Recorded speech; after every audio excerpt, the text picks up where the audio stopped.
Hello, and welcome back to the second episode of How to Be Good at Call of Duty 4. Before I begin today's episode, I have a few things to go over. As you may have noticed, this episode varies a little bit from the first. For one, I'm no longer a floating voice represented by pictures, although at times I may stick some in where I feel appropriate. But other than that, I've worked out the bugs in my screen recorder and can now make this show like a real machinima. Alright, let's begin. Today's episode covers man's best friend. I'm talking about this: 10 pounds of bullet-spitting, death-bringing doom. The gun is, has always been, and always will be, a gamer's best friend.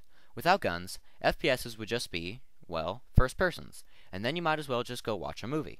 In Call of Duty, you have the choice of 5 types of weapons: assault rifles, submachine guns, light machine guns, shotguns, and snipers. And while different classes of weapons can change your playing style, they can also change your costume. Shotgunners get bandanas around their mouths, SAS snipers get all gillied up, and so on. Check it out next time. Okay, today I will go over the ups and downs of weapons. I'm going to start out with everyone's favorite, the sniper. There are 2 basic types of sniper rifles: bolt action and semi-automatic. The main difference between the two being the speed and damage. Be aware that all references to damage are taken from hardcore game modes, because softcore sucks. Bolt action snipers deal more damage, so you have a greater chance of killing someone through a wall. The semi-automatic snipers, on the other hand, can shoot faster, but the recoil is too great to really make this a factor. Also, be aware this isn't Halo, so no scopes across the map, or across a room for that matter, are not going to happen. The crosshairs on an unscoped sniper rifle are so wide, you're going to miss unless you have the sniper barrel shoved into their back. The second weapon class I'm going to talk about is the polar opposite of the sniper. I'm talking about the shotgun. And while the sniper couldn't hit the side of a barn unscoped, the shotgun couldn't hit that barn if it was more than 5 feet away. But I'm serious. Don't go trying to snipe anything with this gun. You will fail. But when I'm face to face with an enemy, there is no weapon I would rather have than a shotgun. In their infinite wisdom, Infinity Ward decided that 2 types of shotguns were enough, and left it at that. The first is the pump shotgun that is starred in every zombie movie, since film directors realized people liked it when 50 pellets of lead smashed themselves through an undead corpse.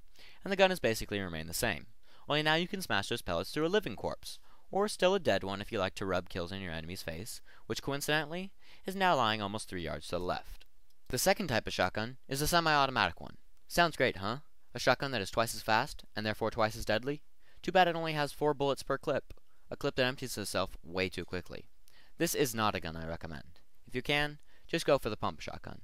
So remember, if you find yourself in the narrow hallways of vacant, or just like shooting people in the back from 3 feet away, the shotgun is the gun for you. The third gun on the list is the ever-popular light machine gun. These have the largest clips of any weapon. Remember those old Arnold Schwarzenegger movies where he wrapped chains of bullets around his body? Well, with this gun, that's basically the idea. If you run out of the 300-some bullets these guns have to offer, you should stop sitting in a corner shooting the wall. But with great ammo comes great responsibility, or in this case, great reloading. And unless you are using sleight of hand, it's going to take forever. But perks aren't until next episode. There are 3 light machine guns, but they're all basically the same with slight changes in damage and speed. But you can mull those over later. Lastly, while the light machine gun is out, your character will run slower and for a shorter distance. Almost like just because you're holding this gun, you suddenly transform into a fat guy. In my opinion, don't use light machine guns unless you're the previously mentioned achievement whore or like to spam bullets like a noob, and you'd be surprised at how many people do that. The fourth weapon class is the submachine gun class. As the second most diverse class in the game, submachine guns are used frequently by many players. They are basically mini machine guns with small clips, fast fire rates, and as a bonus are very lightweight, so you won't get tired from running 5 feet when holding one of these. There are submachine guns for everyone: the MP5 for the long-range shooters, the Scorpion for the close rangers, and the AK-74 for those who want to put as many bullets into the air as possible, and everyone in between.